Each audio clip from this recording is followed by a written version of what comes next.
Минаха 10 лета, откакто напуснах града си Преслав.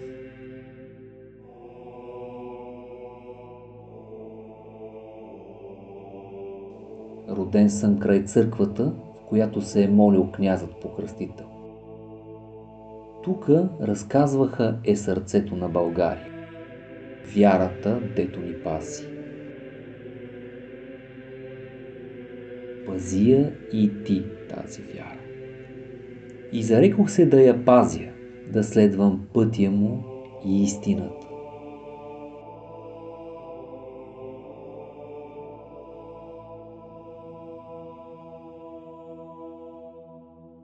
Така отидох послушник в далечната планина Странджа. Нашият отец Григорий ни учеше, че уединението и съзерцанието ни приближават до Бога.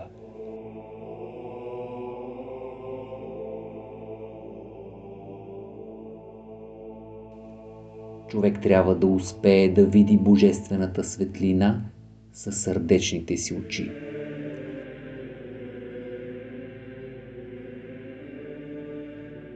И се отдавахме на молитви и страняхме от материалното. И мълчахме, за да може да очистим сърцето си от страстите.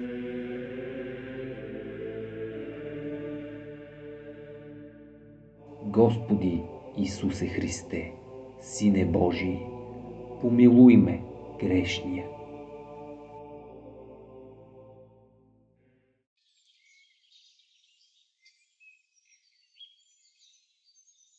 Когато Бог заселил първите хора в рая, ги надарил с възможности, дето зависи от тях връзката с Него. С това единение Адам и Ева трябвало да развиват и да достигнат още по-голямо съвършенство.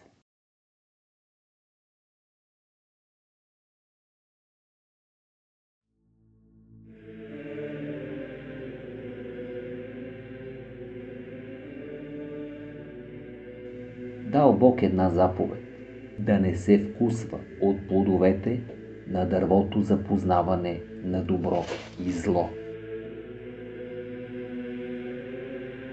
И когато Ева била близо до забраненото дърво, врагът на човешкия род, чрез змията, започнал да й внушава съмнителни мисли. С тия мисли искал да овладее нейния разум, да го вълнува с нещо друго, освен с Бога. И това му се отдало.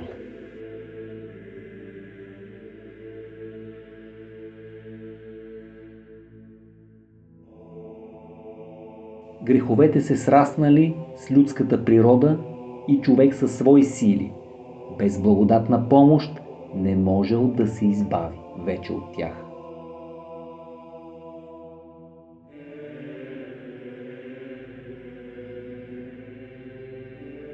Сега ние трябва да обърнем взора си от греховния свят към божествения. Нашият ум и нашето внимание трябва да бъдат в Бога.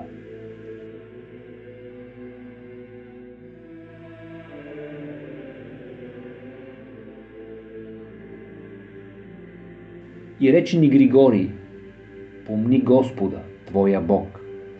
Хората са погинали заради нарушаването на заповедите му, но заради спазването им могат да се спасят.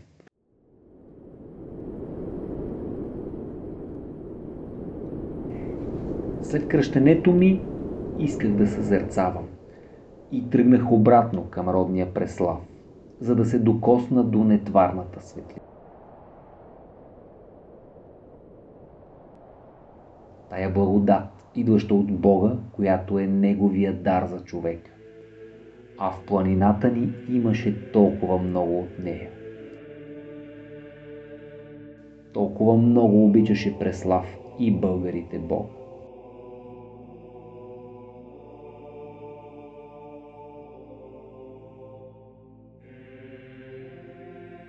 Тук ще намеря мира и покоя на Едема, за да отхвърля помислите.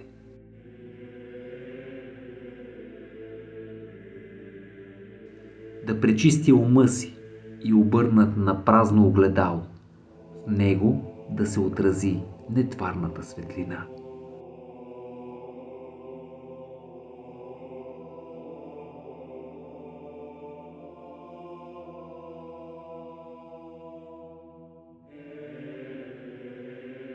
Тая пустиня ще бъде вече дома ми.